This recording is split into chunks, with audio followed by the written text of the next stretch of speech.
Welcome to the Meet the Team podcast. I'm Brady Jolly. I'm with my good friend Ryan Studer. Also call him Stu. Just going to learn all about his experience here at Jolly and a little bit about your life, man. So just why don't you start? Tell us about personal, Morgan, wife, dogs, whatever, personal, what you like to do, that sort of thing. Yeah. So I've been married to my wife Morgan for a couple years now. A couple dogs that we treat like children. We got a golden doodle Ferguson, who's about 7 now, and then Kobe is a labradoodle. He's about 3. So they occupy a lot of our free time. Like kind of fixing up houses, rehabbing a little bit. I've done that the last 5-6 years. Since I moved out from your house, actually, since we used to live together, moved out and kind of rehab some houses. So I'm in the process of one of those on the west side of town, and coach football up at Covington Catholic. So I've been doing that going into 9 years now. So that takes a lot of my free time, kind of probably my biggest outside of work hobby. So. Heck yeah. Yeah, so Stu and I were roommates for several years. Those are probably stories that we can't air on the podcast. Yeah, that'd be the uncut, director's cut version. We might get into those. So. Well, cool, man. Talk about the rehabbing thing. Like, how did you get into it? Why? That sort of thing. Why? I don't know. I ask myself that a lot now. But honestly, just got my first house and saw some opportunities to make some cosmetic upgrades and new coat of paint, new floors, bathroom, stuff like that. I've always kind of been halfway handy. Just dumb enough to try anything myself, learn what you can and can't do. Been some learning curves along the way for sure, but just kind of got into it and made a few changes, made a decent little bit of money on the first house and rolled that into another one and just kind of figured out what I could and couldn't do and did that 2 or 3 times. And now I think I'm in my fourth property that's kind of been a live-in rehab, and patience is running thin from the wife. I know we can't do that a whole lot longer, so probably going to finish this one out, and then we're under contract for some land down in Verona. We're going to look to build a house here soon. Awesome. So. Dude, it's the perfect example of the leveling up. I mean, what were you when you bought when you had your first house? Were you 24, 25? Something? Maybe not even. I think I was 24, and I had maybe like $1,500 in my savings account. Yeah. It's not like I had a bunch of money saved up. I was ready to do this. I kind of got a good first-time home buyer deal where I didn't have a whole lot of money down. It's like, heck, all right, let's go ahead and do this. And it was picking what project I could afford to do for that month until I got a little extra money in. And I don't even think I had a credit card to my name at that point. I was just kind of awesome, man. Just doing it and taking it day by day. So it's unbelievable. And then level up, and here you are. Now you're going to be building a house. Yeah. Awesome house on acre land out in Verona, Yep. big lake in the right. I mean, it's just awesome. Yep. It's awesome, man. Happy for you. It's really cool. Thank you. So get back to let's talk about Jolly. So you're on your second run here. Yep. You've had a very unique journey here. Yeah. Different than probably than anybody else Yeah. here. So talk about that. When you came right after college, why, what that role was a little bit, and then how that's shifted. Yeah, so I graduated from Kentucky in the winter of 2015, worked for the football team down there, was planning on starting graduate school as a graduate assistant. That following fall, I was in limbo for a semester. I just graduated, was kind of chilling a little bit, and I remember it was a Tuesday in February. You called and said, hey, man, I'm thinking about starting this new division of the company, a property maintenance thing. Going to line up some contractors and, just kind of be a one-stop shop for everybody. So I remember I had kind of my 2-year plan figured out where I was going to be down in Lexington another couple years. Called me on a Tuesday. I went in that next day, Wednesday, quit my job, and then Thursday the next day came up here, and I think that was my first day. So it happened quick. It did. It was a quick turnaround, but I knew it was good opportunity to get out and kind of get in the working world and get a career started. So we did that for about 6 years, ran the maintenance thing, and then right around the time I got married a couple years ago, I was just kind of looking maybe for something with a little more personal growth. I feel like with that, with that division, we hit our ups and downs and stuff, and wound up taking an opportunity as a GM of a franchise doing some other trade work. Did that for about 2.5 years, and really it was lacking the stability as far as resources around it, having the support from other people. I felt like I was kind of on an island there, being the one judge, jury, executioner for every problem, trying to do a lot of stuff where I kind of figured, okay, maybe maybe the grass wasn't, greener. And, a great opportunity came up where I kind of was looking for something else. You and I were talking, and you said, hey, we got a sewer sales job open. Love for you to come and, talk about that. We did. I came on board, I think, last October again for my second stint. Yeah, so it's been probably about 6 months now. Did that for a couple months, and then the restoration thing kind of came about, and jumped into the water cleanup side of things. I've been doing that for a few months, and love where it's at. It's awesome. I feel like I've really found a good spot and a good home, and I've told Scott this, and maybe you. This is probably the most fulfilling I felt professionally, as far as it's hard days, it's long, but I get up, I look forward to going to work every day, and mostly because of the people we have here. Yeah. So. It's awesome, man. So talk about that water cleanup manager role. Yeah. What's the challenges of it? It's a new department. What do you do day to day? Talk about that a little bit. So a lot of emergency stuff. So water cleanup, water line burst, comes through the ceiling, basements flooded from backup drains, that type of stuff. A lot of emergency response stuff. So it is a challenge we face. Is people call us and we got to be out there in an hour or so. And 9 times out of 10 we can make that happen for people. But that's a challenge. It is quick response. Our guys are always on their toes.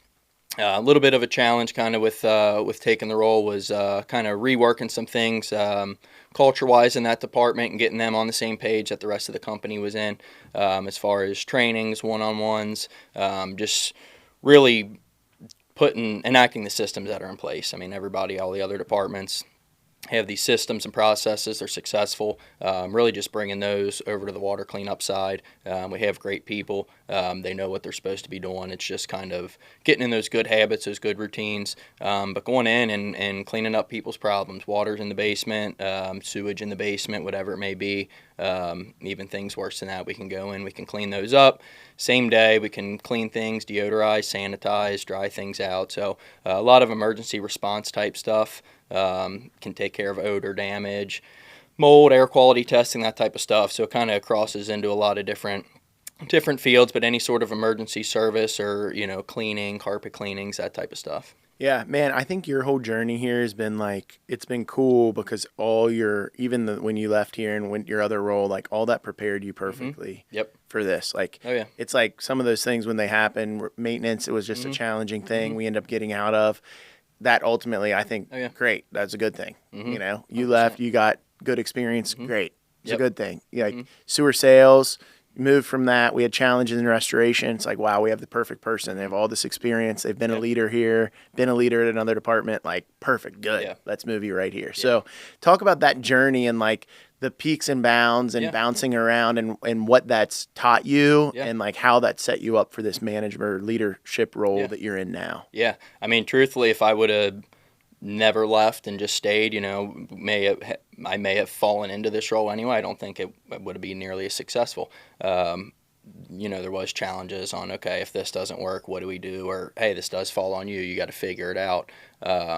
And then kind of going into that different role was a whole different aspect of leadership. I was a general manager of a franchise, running sales department, running everything. So it was a little more hands-on, full scope, looking at the financials, that type of stuff. I was a small owner in that company, so I saw things from a different perspective that I didn't have before, as far as metrics and things like that when I came back here, sewer sales helped me just become a little more well-rounded and understanding, full plumbing systems, full whatever else, to where I can be, more educated as I'm talking to customers or talking to people like, hey, your drain, you have this water in your basement because your drain is clogged with, roots or whatever else.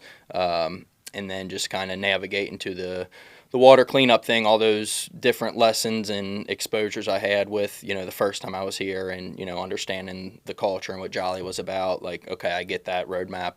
And then going to another company saying, okay, now I see from kind of a management ownership perspective, what that looks like, why things are like they are. And then coming full circle back to where I'm at now, it's kind of like a perfect marriage of all the different things that I've been to. It's like, okay, I can pull from here. I've done this before, or, I know what the expectations are here. Yes, I've only been here, 6 months, but I had 6 years prior to that where it's like, hey, I know how this company wants to operate and what our our goals and our visions are, and, how we need to present ourselves to where, Yeah. a little less of a learning curve in that regard, but it's a lot of things put together that I feel like equip me to where, had I not had those experience, I wouldn't be as readily equipped as I am. Yeah, no doubt. And, I know growing up with you being friends for a long time, you probably never really saw yourself working in the trades. You No. went to UK Yeah. and did this football stuff and Yeah. everything. But just talk about how, you already talked about how, but what's that meant to you? And like, what would you tell somebody who maybe was in your spot Yeah. back in college or coming out of college, didn't know what they want to do Yeah. and might be considering the trades? Yeah, I mean, I'd be a good poster child for that. I had changed my major probably 4 or 5 times in college. I wanted to be this, I wanted to be that, pictured myself wearing, a suit and tie probably every day, going in, doing something. Everybody, when you're in college, you think you're going to be, the next millionaire, whatever, the next big idea. But really, and it took me, a little longer maybe than some. But every decision you make, every door that closes opens. As long as you keep kind of pushing forward, you're going to find something. And for me, it was one of those things like, all right, cool. It took me, a little longer, but I found something, or kind of fell into something that, all right, great, I love this. Like, this is awesome. It's a little bit of a mix, a few different things. I'm not necessarily out turning a wrench every day. I will hop out with the field with the guys, but it's one of those things where, I couldn't have told you if you said, hey, you're going to be running a division, here doing water cleanup stuff. Like, I don't know how I'm going to get into that, and, what that path's going to look like. I don't know. But kind of just everything that happened, different little speed bumps here and there, but everything kind of guided me to where, don't dismiss something, or don't, just because it may not be what you think you may want to do now. Like, every opportunity is awesome, and I'm grateful that how things panned out and where it navigated me, that I'm in the spot I am now.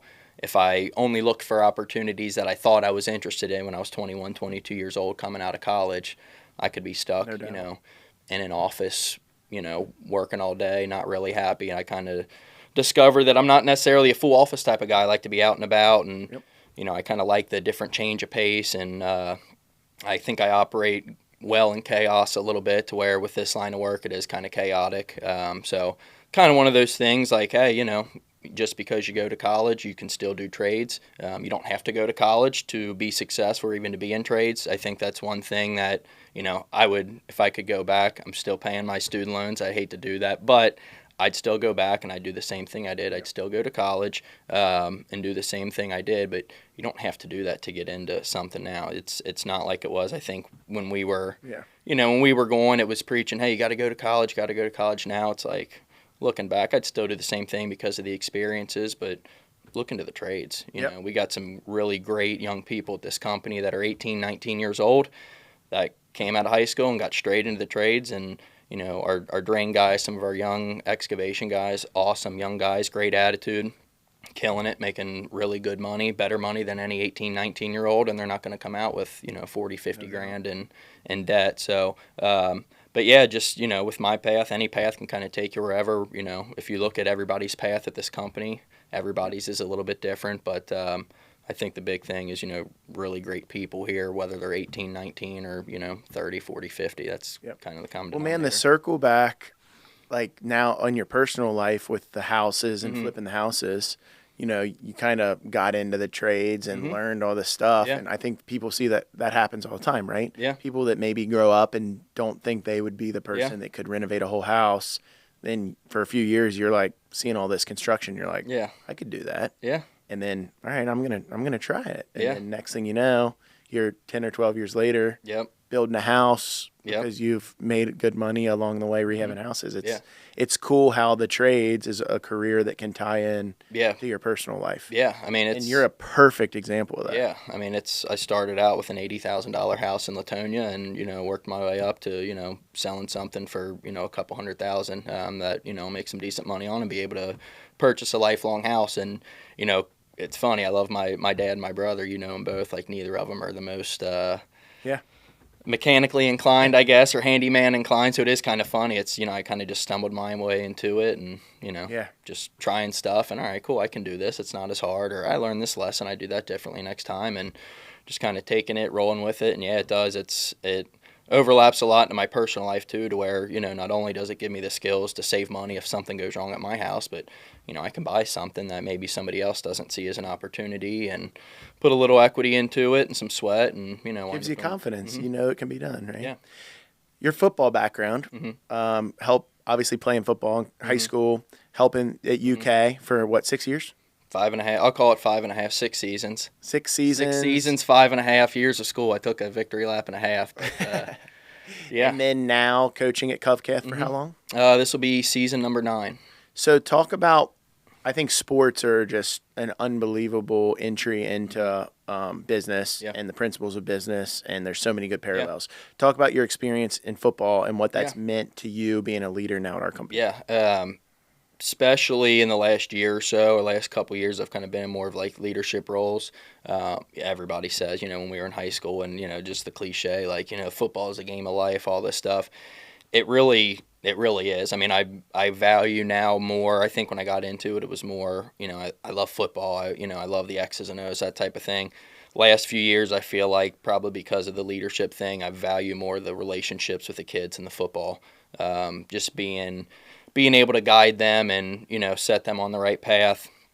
And, it just like life, in work, things aren't going to go the way you planned. A guy may go out with an injury. One of your employees may call off sick, and you got to then pick up the slack, whatever it may be. Just the discipline to come to work or come to practice every day, the days you don't want to. As much as anybody can love their job, there's days where it's like, man, I wish I could just sleep in today. Totally. You can't do that with work if you want to be successful. You can't do that, on a football team because you have other employees, teammates relying on you. You have to set those personal standards for yourself and just continue to improve every day.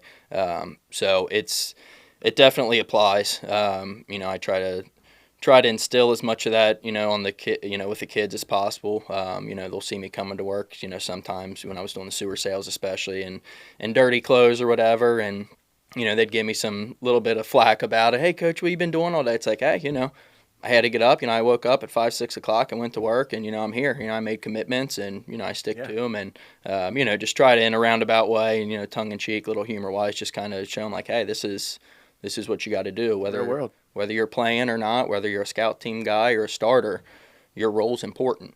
Just like any company. Our warehouse team is just as important as our sewer sales guys, as our managers, as anybody else, because Jeff or Lex or Alan goes out sick and people need something from the warehouse, like nobody knows how to operate. And it's like, oh crap, I didn't know, and it's just teaching them that, hey, no matter what your role is, it is important. When you get to a company or when you get out of here, in life, everybody's role is important. Yeah. And you have to have that same discipline and, attack it, positive attitude to be successful. I think a lot of our leaders here are kind of come from sports and are familiar with that. And like you look at our mission, vision, and values: winners work, win the day, don't hesitate to educate. There's like a lot of that. A lot of overlap, yeah. A lot of overlap. So leading into our mission, vision, values, what are some of your favorite of the values, or what is your favorite value and why? I like winners work because I've never been afraid to hop in. Like for me, like that's. And I think even in a leadership role, like there needs to be that aspect of, nobody wants to be like, the boss ain't leaving the office. Like he's not going to come. Like I like building that rapport and sweat equity with the guys. Like, hey, I'll never ask you to do something that I won't do myself. Now, will I be there every time doing it with you? Probably not. But if I need to, know that I'm going to be out there. So that's one thing I take pride in is my work ethic. So I think winners work. Here to serve kind of goes along with it, really. It's one of those things like, hey, no matter what your role, like if I need to hop in, with you, if I need to hop in with a sewer team, if I need to go pop a drain open for one of the drain guys, like I'm here to serve. Whatever we can do to kind of just keep things running. So those probably be they're all obviously all great, all applicable. I think for me, it's more the, winner's work and, kind of the, that type of thing. You embody the winner's work, man. That's the one I was going to say for you. You're just ready to grind and get after it. I always have been. It's one of the things we love about you. Our emblem for winner's work is that guy pushing the rock up the mountain. Mm-hmm. And I always say, like, we want to love the process so much. After we push it to the top of the mountain, we want to kick it back down the hill and restart. Again, And I see that in you. Like Yep. you do that. You're just like every day, let's go, let's grind, let's Yep. get after it. And I mean, your team sees that. Yeah. Short time you've been a manager here for water cleanup, like your team's excelled and grown and been right there with you on that. And you're leading that. It's been really cool. So originally from Jolly, back when we didn't really know what we were doing a lot when we were a bunch of young kids running the business, to growing now to what the businesses became and growth. Still a lot of growth that we can do. But what have you seen? What are some of the biggest changes that you think have been impactful for the business from the time you started all those years ago till now? Yeah. Time we started, it's funny. Just, I mean, even the changes in just the layout of the office, from when we started where, guys were coming up, getting paper tickets at the window and, between every job coming back, here's your job, paper ticket, go to the next one. All the accounting in one office with, a bunch of file cabinets and stuff to where now, we have our daily huddle. We're meeting every morning at 9:00 and going over every department's numbers for the previous day. We're committing to what we're going to do, that day. So, metrics is huge. I know, the first, when I started, it was, we'd look at things once a month when the report came out, and now it's, everything's very transparent, up to date. I can give you a decent overview of what HVAC did yesterday is going to do today, what plumbing did yesterday was going to do today, how our sewer sales team, and I know everybody can do the same for every department. So I think that's huge, just kind of having that cohesiveness and knowing how everybody's doing. Like, hey, this person's really successful. Maybe you can go pick their brain, about, home plans or, follow-ups or stuff like that where, everything is, I guess, married a lot better. It's, everything is on the same page. Support is awesome. We didn't have a warehouse team, X amount of years ago. We didn't have, a lot of the certain departments and people firmly in place to where now it took a little bit for me to get used to. Actually, when I came back, I was used to kind of doing things myself, like, oh, this needs ordered, this material, or I need to change this on an invoice. And there's been a couple times where Jeff's like, dude, send this to me, let us do it, or send this to this person, let them do it. And it's like, oh, okay, great. I can just send an email and let, somebody else take care of it. So just having that, that professional, it's almost like we're set up to where we can grow as fast as we want because those processes are in place to where we're doing things that companies, I'm sure, much larger than us don't have those daily huddles and those metrics and things to where it's pretty crazy for, what people consider a small company or a family-owned company to have the support and the structure and the metrics and stuff in place, where I think that's key in allowing us. And really with all the technology with the ProBook and the call center does a great job, and kind of just having everybody in their defined roles, it allows things to run so smoothly. Yeah. It's almost like we're becoming a real company now. It's beyond that. It's like, this is good. Crazy. Yeah. So in all that time, then coming back, like, what would you say are your favorite things about working at Jolly? It's a tough question. The people, like I said, we could be in a completely different trade. I could be out scooping up dog poop. I could be doing roofing. We could be doing accounting, whatever it may be. Like the people we have here are what make it. Everybody has a great attitude every day. And it's not just hiring happy people. It's what we do here with, having the snack bar, having the wing truck come in, and different things within the community, having a budget to take care of our team and stuff, community give backs, that type of stuff, to where you guys are very intentional, and it's very obvious even from the outside or inside of taking care of us as employees and setting that bar that, hey, we are worried about the customer, worried about the job. We're worried about our employees, though, more than anything, because if our employees are happy and taken care of, they're going to take care of everybody else. So for me, that's why I love coming to work every day. It's like, I don't, wake up and say, oh man, I got to go to work today. It's like, all right, yeah, I'm going to have some challenges today, but let's go get after it. I got a good team. I got great support around me, good people, to where the people probably make it, in all honesty. And then, it doesn't hurt having a nice office, a basketball court out there, like I said, the snack bar, different things. So all the amenities help, but I really do think it is just the people and the culture. And I know that was intentional. It doesn't happen overnight. It was very thought out, and and mapped out on how we want to do things. And I think getting the right people in place and, the weekly trainings and, letting them know, hey, here's kind of why things are, why they are, and, buy in and see what happens. I think that's the biggest thing. Heck yeah, man. Good. So, not to put you on the spot, but is there any stories, crazy situations in your time at Jolly or even in the trades at the other company you worked for? Crazy, funny, entertaining, wild stories that come to mind? I'm trying to think. This one, I always remember this one. I don't know if I've told you this one. When I was doing the maintenance thing, we did some stuff for some apartment complexes. I had somebody call me, hey, the basement's backing up, the sump pump's backing up, whatever it is. So, okay, I check it out, and it's go in there, and it's about 6-8 inches of black sewer water. Like, can't see anything. So I'm like, oh, man. So I'm walking around, in the room trying to figure out what's going on. Didn't see the sump pump pit, which didn't have a cover on it, and it was like a cartoon, like a Wile E. Coyote. You throw the little black dot on the ground, and you walk, and you fall straight down, straight into about chest deep. Oh, no. Sludge water. That was when you worked here? The first time, yeah. Oh, no. Yep, I didn't went know straight that. down, about chest deep. Yep. Got a nice little mark on my back from hitting the concrete. It was a pretty good, but... Whoa. So that was a fun one. So what was that? You just went... I just got myself out and, lick your wounds and all on? Yep, got in the truck and drove home with the windows down. Was about all I could do. So... oh, man. That was a fun one. No, there's been some times. There's just some... nothing super, super crazy, but, going out with the guys, being out till, 9 o'clock on a job and, just different stuff like that. There's some interesting stories that may not be good, safe for airwaves. But, No but doubt. yeah, with the maintenance thing, we had a few. We never knew what we were getting into there. We could go into, whatever part of Cincinnati, see some weird stuff. We could go down and be underneath the trailer seeing, an animal or something somewhere else. So the maintenance days were a little wild. It was a Wild West, man. We were just doing whatever we could. Just out there seeing what we could do to provide service to people. Pretty much if you were willing to pay the rate, we were going to do the job. 100%. It was fun. Yep, we'll find somebody for it. Yep. Even if we don't have somebody, we'll find somebody. You've probably worked in some crawl spaces when you're here. Is there, when you're in a crawl space, what's like the last thing that you want to see? A set of eyes looking at you, probably, of any creature.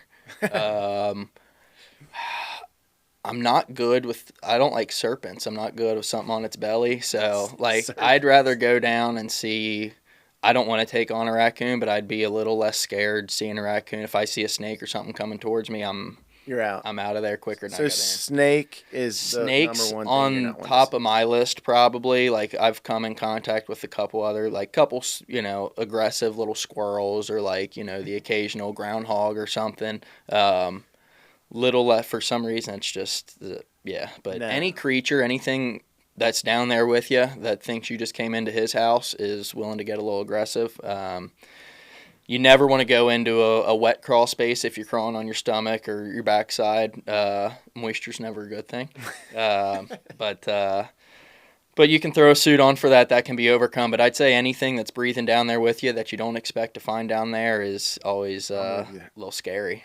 I'm with you. Yeah. Well, man, you embody what it is to be a Jolly employee. Super stoked to have you back. Yeah. It's awesome working with you. Yeah. Been friends a long time. I see your work ethic every day. You're a leader here, man. So appreciate it. You're just getting started too. Yeah. I'm pumped about I'm it. excited. So. Yeah, thanks for being on. Yeah, It's great. Appreciate it. It's fun. Awesome.